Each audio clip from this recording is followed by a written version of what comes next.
Hey everyone, in today's video, we're taking a deep dive into one of GTA 6's most mysterious and controversial characters, and that's Brian Heder, a name that at first glance might not sound as intimidating as the likes of Big Smoke, Dutch Van der Linde, or even Michael DeSanta. But trust me, the fanbase is massively split over this character. When Rockstar dropped Trailer 2 and updated the official GTA 6 website, we got our first real look at the cast of characters inhabiting the state of Leonida.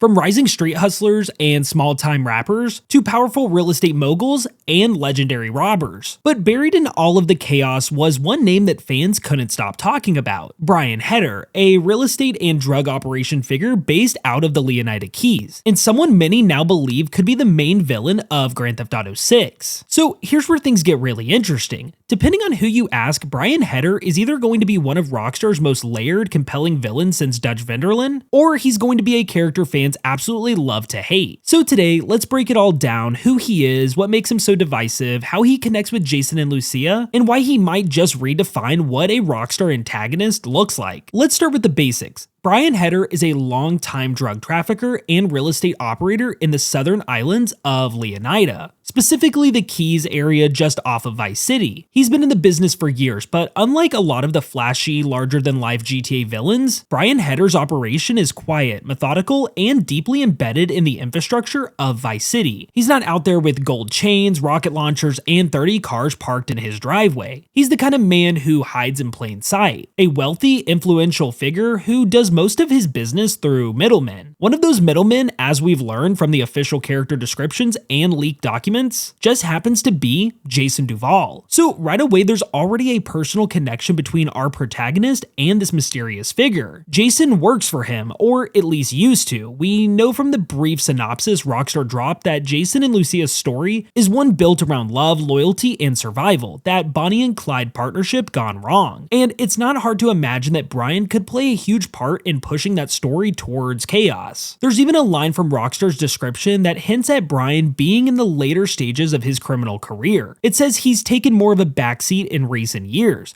leaving his associates to handle the dirty work. That might sound like retirement, but anyone familiar with Rockstar's storytelling knows what that means. When a character tries to sit back and let the world move on without him, something always pulls him back in or destroys him. If that setup sounds familiar, that's because it is. Rockstar loves to write stories about mentorship, trust, and betrayal, and fans have already drawn heavy comparisons between Brian Heder and Dutch Van der Linde from Red Dead Redemption 2. Dutch wasn't your typical villain. He wasn't a cartoonish crime boss or a mindless killer. He was a leader, a father figure, a visionary, until his own paranoia and greed slowly turned him into the very thing he swore he would never become. That's the same energy people are seeing with Brian Heder. Many believe he'll start off as a mentor figure to Jason, maybe even a father figure of sorts. But as the story unfolds, that relationship could crumble, and the betrayal that follows could become one of the most emotional turning points of the game. One fan on Reddit summed it up perfectly: Brian will be the next Dutch. He'll take Jason under his wing, teach him the ropes, and then betray him when it matters most. It's a believable theory. Rockstar has built a legacy on characters like this: complex, morally gray figures who make you feel something when they finally turn on you. But what makes Brian stand out is how grounded he seems compared to past villains. He's not unhinged like Trevor, and he's not a megalomaniac like Devin Weston. He feels real, like someone you could genuinely meet in South Florida, the kind of man who hides behind real estate empires and fake respectability while quietly pulling the strings of an entire region. Now, here's where things get interesting. Not everyone agrees that Brian is going to be the bad guy.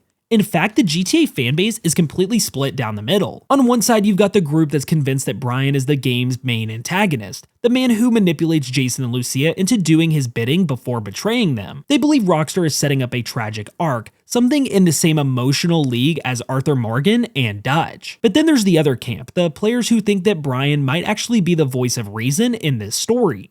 The guy who's trying to keep Jason from spiraling too far, warning him that the life he's chasing will eventually destroy him. One theory that's been making the rounds suggests that Brian will serve as the moral anchor, someone who genuinely tries to help Jason stay alive and out of trouble. But Jason, fueled by ambition and the influence of Lucia, eventually pushes too far. Their relationship collapses not because Brian betrays Jason, but because Jason betrays him. That dynamic, mentor versus student, caution versus chaos, is pure Rockstar gold. And it's one of the reasons why Brian Heder has become such a talking point. Fans can't agree on whether they're going to end up loving him or despising him. And that confusion is exactly what Rockstar thrives on. If you take a step back and look at Rockstar storytelling over the years, you can actually see a clear evolution in how they handle villains. In the early GTA games, antagonists were straightforward. Catalina in GTA 3, Sonny Forelli in Vice City, Big Smoke in GTA San Andreas. They were fun, over the top, and easy to hate. But by the time GTA 4 rolled around, Rockstar had started to add more emotional complexity. Characters like Dimitri, friends turned enemies, personal betrayals, and moral dilemmas. And then came Red Dead Redemption 2, which completely changed the game. Dutch, Micah, and even Arthur weren't just villains or heroes. They were tragic figures molded by their own decisions and the world around them. Brian Heder looks like the next step in that evolution. He's not an unstoppable kingpin or a psychopath with a mansion full of gold. He's a man nearing the end of his career, trying to balance power, wealth, and morality, and kind of losing control of all three. That kind of villain doesn't just move the story forward, he defines it. Now, let's talk about the real question. How does Brian fit into the relationship between Jason and Lucia? If you look closely at the story setup we've gotten so far, GTA 6 seems to be centered around love, loyalty, and betrayal. Jason and Lucia are at the beating heart of the game, a duo trying to carve out their place in a world that's constantly trying to tear them apart. Brian could be the wedge between them. On one hand, he's the man that Jason looks up to, maybe even trust. On the other, he represents everything Lucia hates: control, manipulation, and the old criminal order that's always keeping people like her on a leash. So imagine this: Lucia sees Brian for what he really is early on, but Jason doesn't. She wants out, he wants in. Over time, Brian's influence drives a rift between them, forcing Jason to choose between loyalty to his mentor and love for his partner. If Rockstar handles that right, it could make for one of the most emotionally charged storylines they've ever written. One where every decision you make feels like it carries real weight. So is Brian Heder going to be the next Dutch Van der Linde? Maybe, but he could also be something entirely new, a reflection of the modern GTA world Rockstar's building. Corrupt, powerful, and morally complex. Now, we're still months away from launch, and Rockstar has barely scratched the surface of who this man really is. But one thing's for sure, whether you love him, hate him, or don't trust him at all, Brian Heder has already done what every great Rockstar character does. He's got the entire fan base talking, and if Rockstar's track record means anything,